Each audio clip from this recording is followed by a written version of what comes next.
Well, greetings and hello there, boys and girls. It's me, your beloved Star Wars dad, NOOCH Too Good, and it's that time of the week where we go back and review your comments on my videos throughout the week. Now, we've had some people really push some buttons here in the last few weeks, and yeah, it happens, but honestly, when I look back at it, it's like 1% of comments that really get out there, maybe get under your skin a little bit. The rest are really great comments from all of you guys, and that's why we're looking at these comments, to really glean from the community, because this is a group effort, right? I'm not the end-all, be-all fount of knowledge about the game. I don't know everything. I don't read kits because they're just too long to read. I need you guys to help me out. So let's look at your comments. We're going to try to keep it a little bit lighter this week, a little bit more fun, a little bit more informative. Let's jump into this. We're going to take a look first at our What Kind of Gamer Are You video. And I told you we're going to keep it a little bit lighter. Here we start with Robica. I consume SWGOH content like water. And then Wet Pliskin says, wait, I thought SWGOH was water. And then Zerakai says, this is my comment, he said water that Bobby Boucher was talking about. That's good stuff right there. Here's one that some of you may not know about. Random X says, Nooch, love the bloopers. You're my favorite creator. Thanks for being awesome. And Pancake says, all my homies love the Nooch bloopers. Can't talk, but hey, stay tuned after the credits on this video. There are bloopers. When I run through, generally it's going to be my intros, but when I've got bloopers to show, I throw them after the end credits just so, you know, you guys will hang on a little bit. If you ever want to take a chance at watching some bloopers on a NOOCH video, jump to the end. There may be some bloopers thrown on there, and there are going to be some on this video. And here we go with Alex Wilson. What about beginning of the end of middle game? That's a Marvel movie. This is... I sometimes I crack myself. Let's take a look at this little thread here, started by F9W99. I used to think I was late game consistently in Kyber 3 to 4 at 7.5 million galactic power, but recently got booted all the way down to Rhodium 3 and still see teams with 5 million galactic power more than me. There must have been an overhaul in the ranking system. They must have thought free-to-play earning 220 crystals a day is just no longer profitable. I don't think that was the take. When this happened like 2 years ago, the overhaul happened a couple years ago. They did do a recent overhaul where, which a lot of people experienced the opposite of you. A lot of people that are on Rhodium 3 and 2 and 3 are now with those rosters they've worked on. They're up in Kyber 2 and 3 and 4. So you've actually experienced the opposite of a lot of people. But let's see here. Lion Let's Play says, same happened to me. Kyber 4 all the way down to Rhodium 3 to 4. Now I just have fun and gag. And aren't as competitive as before. I still like to have fun. Gotta say, matchmaking is atrocious. Now I have fun relicking characters to complete the teams never had before. Just got bumped from B4 to C4. So from Bronzium to Carbonite. Okay, so I think this is talking about... I've had this happen. I actually went 2 and 1, had my score go up, and then dropped from Kyber 2 to Kyber 3. From round to round. That has happened to me. So they are doing a lot of constant rebalancing of the accounts. I mean, I think everybody agrees that when you're not in the top 1, if you're not in Kyber 1, the matchmaking is pretty jacked up. I mean, you can be in Carbonite. I've got my other accounts in Carbonite, and over my first like 30 matches, probably 7 or 8 of them were against giant, 4 million, 5 million, 7 million accounts. Those accounts should just be excluded. If they're just dropping, they should not be allowed to drop. There should be a floor. I've said this before. There should be a floor that you can drop to, and you can't drop below that floor. So there's lots of ways. There are lots of ways to fix the matchmaking. I don't think they're gonna do it. So yeah, I feel the pain on this. Interesting to me. It's interesting to me, but I don't really know. I don't really have a response because nothing I can do about it. And I don't really know exactly what could be done about it, but I appreciate the feedback. Next up is 18 weeks free to play on my new Lord Vader account, NOOCH Vader. If you haven't seen it yet, go check it out. We're farming Lord Vader free to play, but we're not going straight for Lord Vader. We're going around, we're getting our assault battles done. We're taking care of some other stuff in the game as well. The progress really is stunning. When you compare progress now to what it looked like even 6 months ago before they changed the progress here in the game at the beginning, my progress just blows away anything I've ever done before free to play in Star Wars Galaxy of Heroes. Let's see what you guys had to say about that. Here's a good one from Nav. Random note, seeing your old account from 2021, I showed like my original Kylo rush from back in, I don't know, like April 2021. Reminds me when I left the game after a week or so. I couldn't stand the graphics. I play Marvel Strike Force, was looking for something similar, so I thought I'd try out SWGOH again, and the graphics are a huge improvement. not just the character, but the display of the character info, stars, equipment. Kind of cool to see that kind of improvement, investment in the game, to be honest. It's difficult if you've been playing all this time, you know, as graphics improvements come in, you kind of say, oh, that's nice. And you don't really think about the cumulative effect of a bunch of changes, a bunch of graphics improvements on the margins, you know, small, minor graphics improvements. Over time, it turns into big, giant improvements in graphics. Nav kind of reflects that here, and it's good to hear that that's the case, because I know a lot of people have been coming from Marvel Strike Force to Galaxy Heroes. I heard it from a lot, and I'll bet the reverse is true as well. But good to hear about the graphics, you know, from somebody that hasn't been around for a while. Here we go from Cybix. I'm an advocate for trying something different to get a job done in Galaxy Heroes. That's what we're doing. Hope the Aiden team does some good work for you. We found out this week that Aiden does okay in the Forest Moon Assault Battle. We don't have any relic levels yet, so we're gonna get those relic levels on her. Side note, I was able to 3-star challenge tier 3 on Forest Moon with Veers, Piet, Range Trooper, Gar Saxon, and Imperial Super Commando. All of them are gear 12 except for Piet at R8. It was super fun to do. All credit goes to Jenzik the Bearded. Yeah, that's a known way to get it done. Gar Saxon, Imperial Super Commando can carry through the assault battles. I think it's both Forest Moon and Rebel Roundup with 3 Trooper. Well, Veers, Piet, Range Trooper is the primary 3 for those assault battles with the Imperial Troopers. Here's a good comment from Bartley Black. You should make a video where you give tips for mid-game players in Grand Arena. Tell us what GP range you think should be in each division. Give tips on what teams go on, defense, offense. Also talk about the hierarchy climb. The more teams you have to deploy, how that works, and how it affects what you put on defense, and how high your galactic power needs to be. So I am working on this. It's kind of ruminating in my brain, kicking around. You can hear it. If I shake my head, you can hear it. You can hear the ideas just jump around in my brain. I'm thinking of, you know, teams that work in Carbonite versus teams that work in Bronzium and Chromium and etc. on up the line. So I'm kind of mulling this idea right now. It may just be teams. It's really hard, you know. It's difficult to know what progresses you and what doesn't in this game. I do know that once you get 3 Galactic Legends and 1 big capital ship, and if you farm Datacrons and have good mods, you can get into Kyber with that. So, but yeah, this is something that's kind of ruminating around in my brain, and we'll talk about this sometime in the near future. This is just a good example of the community kicking in here and helping out. Fabioza82, hi Nooch, what's a beginner bounty hunter squad to farm? Because I have them all and want to know which ones to upgrade if possible, level 70. I gotta tell you guys, I get these questions every video, like very specific advice looking for, and I try to like comments and review comments. I just can't take the time to respond to every single one, and you know, this falls in the range of it's a very specific question. And I've got videos out there talking about all this stuff, but Megaloblob comes in. A very good early bounty hunter team is Bosk, Boba Fett, Grief, Dengar, and throw in Cad Bane. You can farm Executor for Crystal Income and end up relicking those. Megaloblob says, actually, Dustin says, the only thing with Bosk is he's on a Dark Side B, 8B, it'll take a bit for his node to open up. I'd say starting out until you get Bosk, you can use a Boba Fett lead with, where is it here? Hang on. Boba Fett with Grief, Mando, IGD, and Dengar. Yeah, that's temporary. You can't exclude Bosk from an early... I know it takes a little while to farm him up, but it's not that long. I mean, I think they give you shards of Bosk now, right? So, you know, maybe a couple months you'll have Bosk farmed up once you get to there. So it might take 3 months total, but early, I get Boba lead early with Grief and Mando.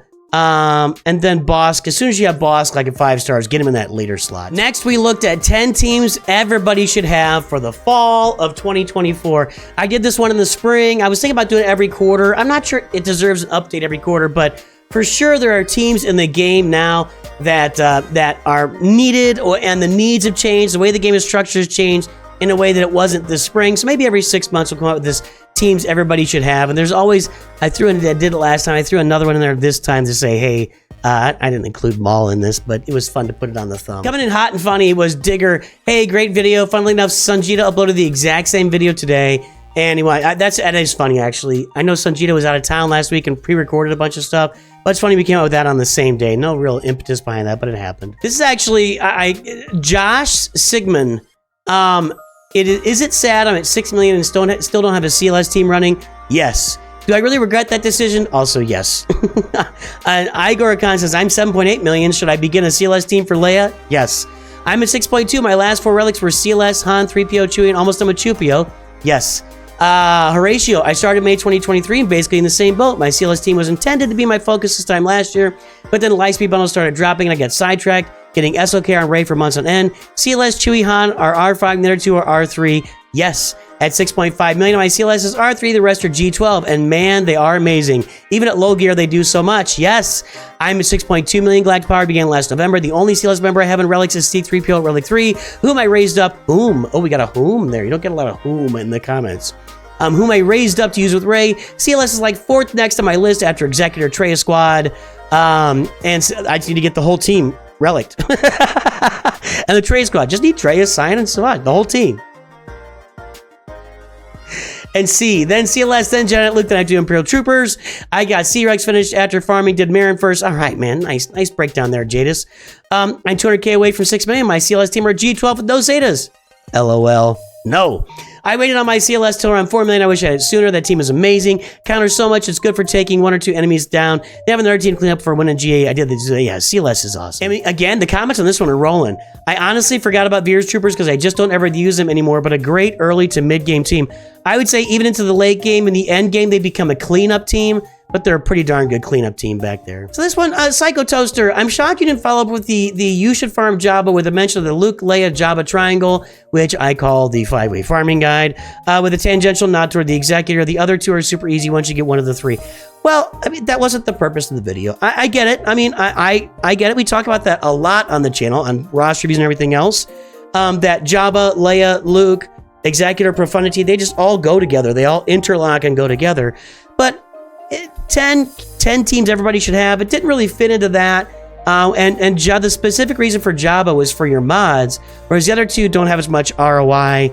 Leia has that one. Anyway, it just wasn't the purpose of the video. Greg Kabig says, I believe Night Sisters and Resistance should be in this conversation. I don't believe that. Here's a good comment from Gunny. CLS not really that important in the end game these days. Mr. Love, CLS isn't important. Please explain why missing on 3 GLs is okay end game. He's no like. That's not what he's saying. That's not what he's saying. He's saying you may not use that CLS team as much on like Grand Arena defenses and offense and everything in the end game. You're still, if you keep them for offense, there's always going to be something that you can kill out there in defense, for sure. I guess I said Pancho at some point, accidentally. I don't know what a Pancho is. I guess it's a salchicha or hot dog. So poncho is something you put over yourself to wear, like a jacket. A pancho is a hot dog. And this is a great question from Cheese Nam. Hey Nooch, I was wondering how the Galactic Republic fleet is more expensive than the Executor. I understand at the end of the day, if you want the fleet to be good, you have to relic the pilots, but just on paper, the Negotiator can be a passive farm and doesn't require relic level, although it takes a lot of get to. Yeah, the Marauder is the answer for that.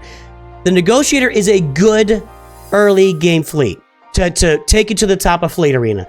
As soon as people start unlocking Executors, the Negotiator goes bye-bye. You cannot compete against Executors if and unless you have the Marauder in your Negotiator team. If you get the Marauder in there, suddenly you can compete against Executors. Now, if we look at the Executor, the only, correct me if I'm wrong, the only required Kyrotech character for the Executor is Piet. You will have to gear up Bam, Beskar Mando, who requires a bunch of Kyrotechs. Between Beskar Mando and Piet, that's 900 Kyrotechs. Now for the Marauder, you have to gear up 3 different Bad Batch. Each of them have 400 Kyrotechs. That's 1,200 Kyrotechs.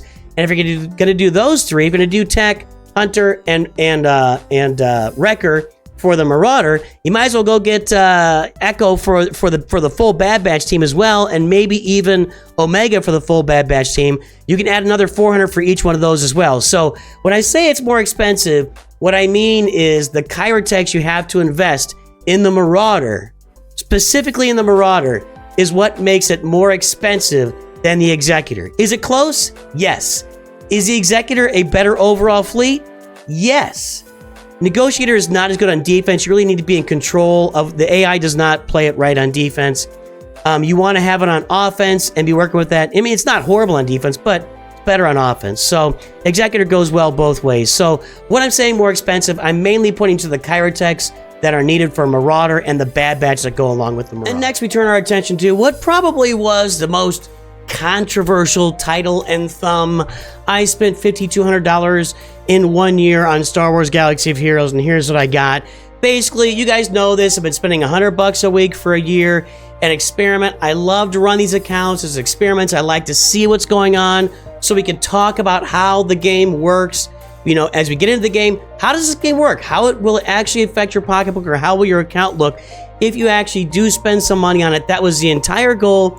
There's some racy comments here, but let's go take a look and see what you guys thought. We start off here with Jay Chung, one of our biggest contributors on the channel, moderator, member, all the good stuff. So, managing my old account. Jay Chung's a great guy. So as somebody who spent a good chunk of change in this game, it's been pretty awesome to see how quickly your account really went light speed in terms of growth. Excited to see what the new year brings. And that was exactly, that's the point. What can money actually do for us in the game?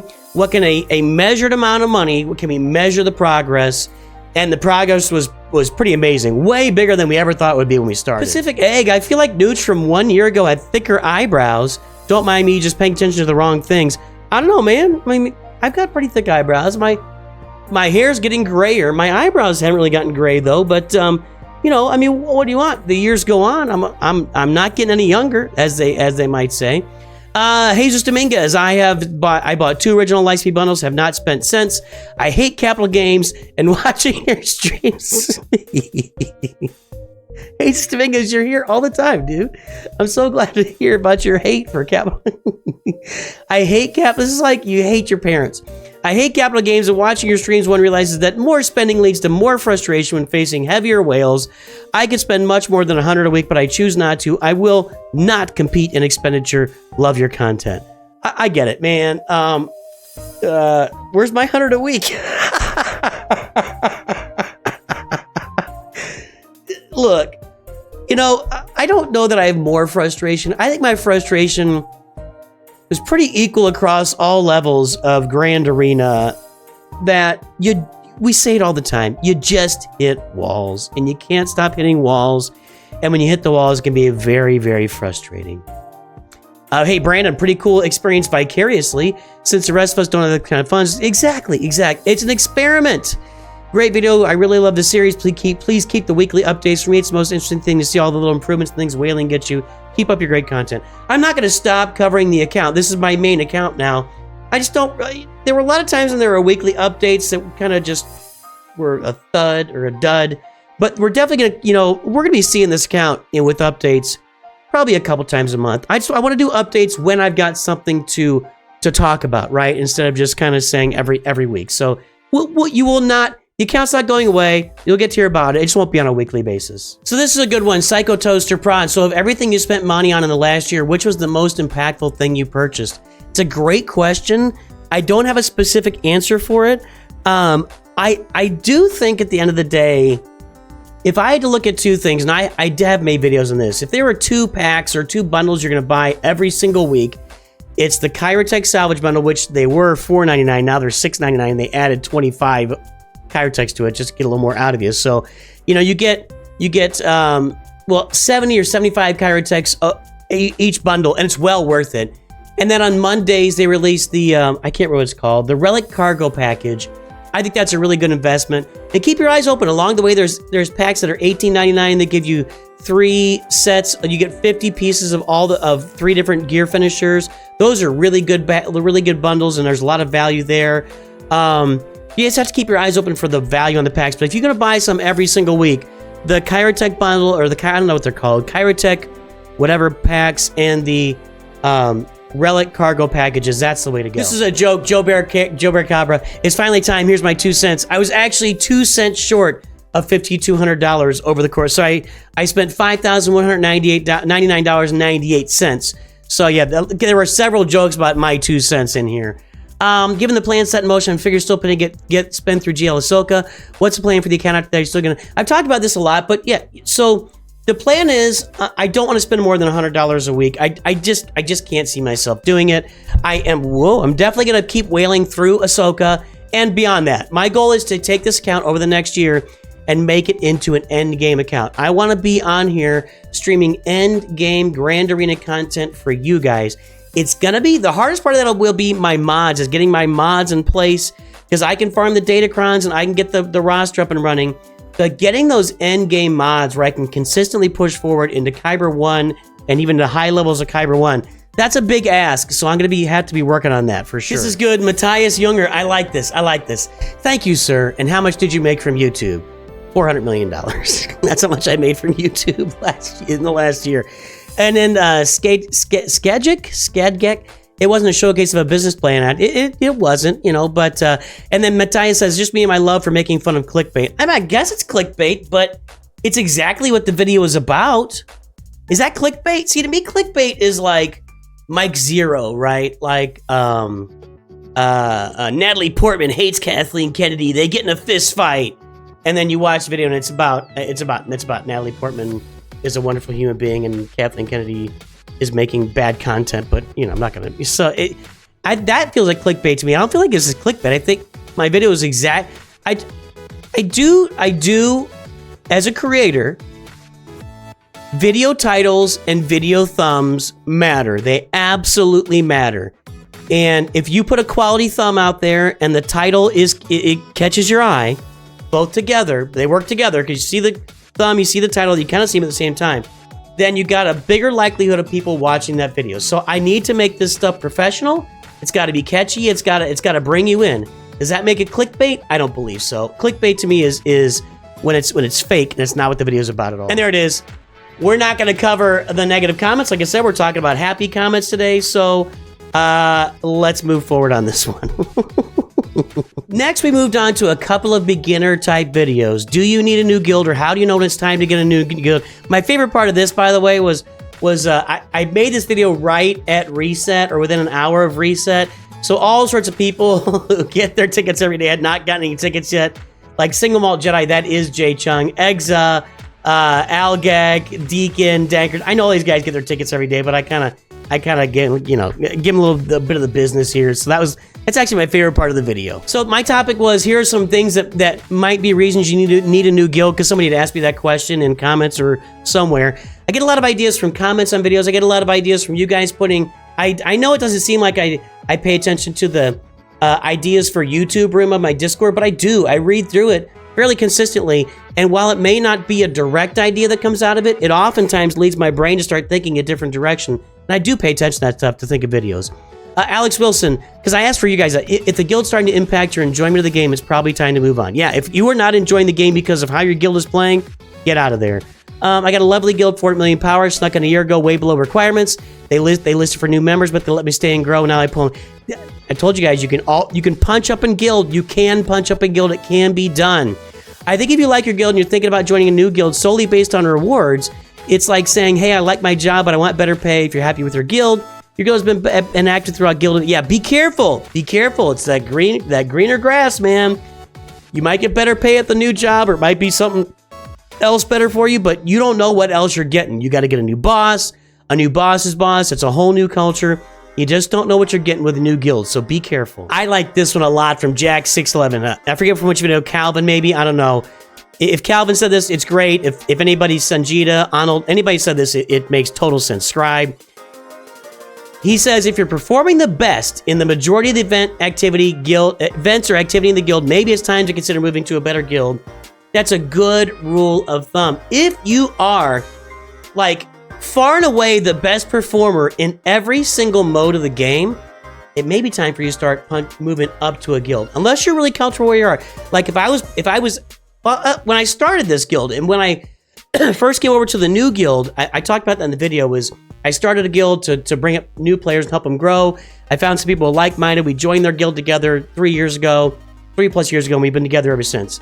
At the time, I was outperforming everybody, but it was on purpose, and that was the goal. I wanted to lift up a bunch of people and help them get a lot better rewards and perform better and learn the game.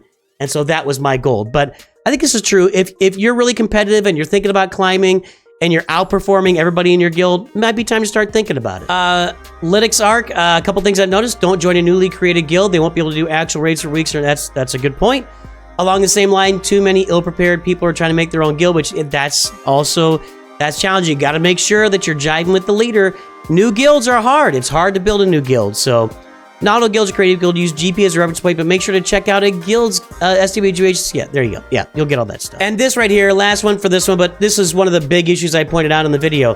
The issue, Jason Bertrand, the issue with my guild is participation in all guild activities. There's only like 20 that are regular participants. That's a huge red flag, and it's a problem. And if you want to be growing your account, that's going to hold you back. That will hold you back. I promise you. You're not going to get as many raids done. You're not going to get to do as well for rewards and territory battles. If you're looking to grow, you probably need to move up. Average Joe Gaming, saying about half of us participate. It's hard to really figure out who without a week's worth of paying close attention. Not really. I work and have hobbies, and that is not on the table. Not really. You should be able to look. Like, go in 30 minutes. Go to in somewhere within a couple hours of when your guild reset is. And if you see half the guild hasn't gotten any tickets or is getting like 100 or 200 tickets, and you want to grow your account, that's indicative that people are not doing anything. But if you're casual, casual people play. That's fine. What's your GPB of hyper? Just somebody's recruiting in here. That's a good stuff. This is a good one. Finally, one more. Sorry. Agent Milton, how dare you assume a casual player isn't watching? He got me. I said in there, if you're a casual player, probably not even watching this. I'm wrong. Casual players watch it. You know what? Maybe we need to start paying more attention to our casual. We love our casual players, supporting the game, casual watchers, casual... I got nothing. And our final video of the week, another beginner's guide. You just hit level 85. Now what do you do?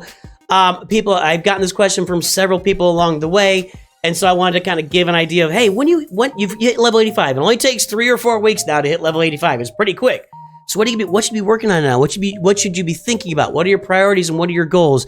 There weren't a lot of comments on this. I think it was more of an informational for people that didn't know what to do with it. But let's take a look at those comments. You are inside my head. I reached level 85 today, says RG Goosecraft. So did Adam Wingle. The few people on here just reached level 85. So I think this is always a good discussion. My finish your farm definition is a bit different. Finish means the character meets minimum requirements of the game. For GL farming plus meets what you do for them. I have said many times, and I didn't say it in this video, and I probably should have. If the team is doing what you need it to do at the stage of the game you are at, then it's okay to leave them right where they are. I get that. And we had other comments like maybe you should bring up like a few teams to functional levels in Granary, like a bunch of Gear 12 teams, maybe with one relic character. I get it. I just don't like promoting like a new player, okay? A new player that just hit level 85 isn't going to really know where those lines are crossed. And it's tough to balance out each team. Each individual roster is so different that it's tough to balance that out. So generally speaking, when I say to complete a team or finish your farm, I'm talking Relic 3 or Relic 5 to finish that team. There are teams that work without that. We talk about Imperial Troopers. CLS can work in some... There are lots of teams that can work in different situations without being fully relicked. But it's few and far between, and new players are going to maybe miss out on the nuances of where that works and where it doesn't. And I just don't want to put somebody in a bad situation by doing that. But I get it. This comment makes total sense to me. Now, this is a comment where, because I talked about, again, Inquisitors being, something you might look for an assault battle. And he says, why don't you recommend Tuscans over Inquisitors? They're cheaper. They do pretty well in Grand Arena. I get it. And I replied directly to this because I am going to be doing the Tuscans in my Lord Vader account. Since we're trying different things with that account, I'm going to farm the Tuscans and I'm going to do the I can't remember. I have no idea what it's called, but the Inquisitor assault battle I'm going to do with Tuscans instead of Inquisitors, and it can be done. I've seen videos out there. It can be done to challenge tier 3 with Tuscans. The reason I don't recommend that ever in any videos, and we're doing it as an alternative thing just to see how it goes, is that the Tuscans don't really lead you anywhere. I mean, yeah, you need a Rur for a Jabba, and you need the Tuscan Raider for Lord Vader. But the team itself, overall, isn't going to take you far in the game. Whereas the Inquisitors are going to get you into a Rise of the Empire Territory Battles Guild. They're going to move your way to Reva, who's basically a Galactic Legend light. She's one of those just under Galactic Legend type characters in the game. Reva is so good. And yeah, it's going to cost you a lot more Kyrotex to go through the Inquisitors than it will through the Tuscans. I get it. And maybe you do the Tuscans early and then come around to the Inquisitors later. That could be interesting. We're going to test that out a little bit. But if you want to look at value and what can advance you further in the game, the extra Kyrotech investment that you put into the Inquisitors is going to advance you further in the game in the short and the long run, as far as getting into the right guild primarily, getting Reva, and building up a team that's generally going to be more accepted when you are looking to look for the right guild. Final comment of the week comes from Simone Umilta. All right, or Simon Umilta. Hello, Nooch. I recently started watching your videos again. Oh, thanks for watching again. I'm glad you came back. And not only do I find them extremely helpful, but also very entertaining. Well, that's the goal. Thank you very much. I recently started playing Galaxy Heroes again, and I reached level 85 some weeks ago. Now I was focusing on farming 3 teams, Geos, Phoenix, and Bounty Hunters. Should I change my farming path or keep it? Keep it. Those are 3 great early teams. You want to finish your farms. Geos, you could actually go to gear 12 and you'll be fine. I'm going back on my word here. Phoenix, a lot of people are saying in comments you can keep Phoenix at gear 12 and you'll do well with them early on. I agree with that. It's pretty good. Bounty Hunters, you need to relic up for the Executor and stuff like that. So those are 3 great early teams to farm. I would also add Imperial Troopers. If you look at Geos, Phoenix, Bounty Hunters, and Imperial Troopers, that's kind of a early square of teams you should be farming. So maybe that's how I'll look at the farming guide in different little shapes, because we got the Skywalker triangle from Arnold now. So I look at like a early square, a mid-game triangle, and then a late game parallelogram. I don't know. We'll see how we do that. But yeah, keep your farming going and finish your farming. And that, boys and girls, is going to wrap us up for our comments for the week. I hope all of you have had a great day. Let me know in the comments for this video what you think of these comments or what I missed. But I want to keep it a little more positive this week. And it was a more positive week overall. Thanks to all of you guys. I will see you later on the holo tables for sure. Hope you have a great day. Talk to you soon. Always remember, Nooch too good.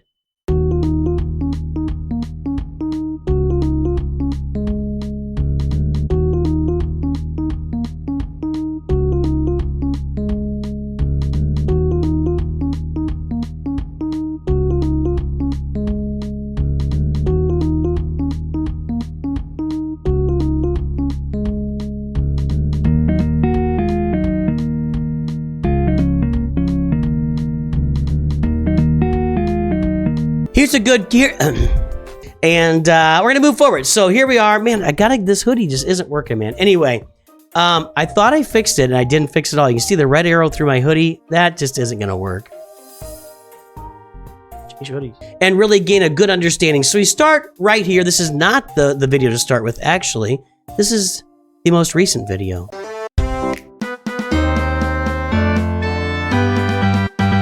Well, greetings and hello there, boys and girls. It's me, your beloved Star Wars dad, Nooch 2.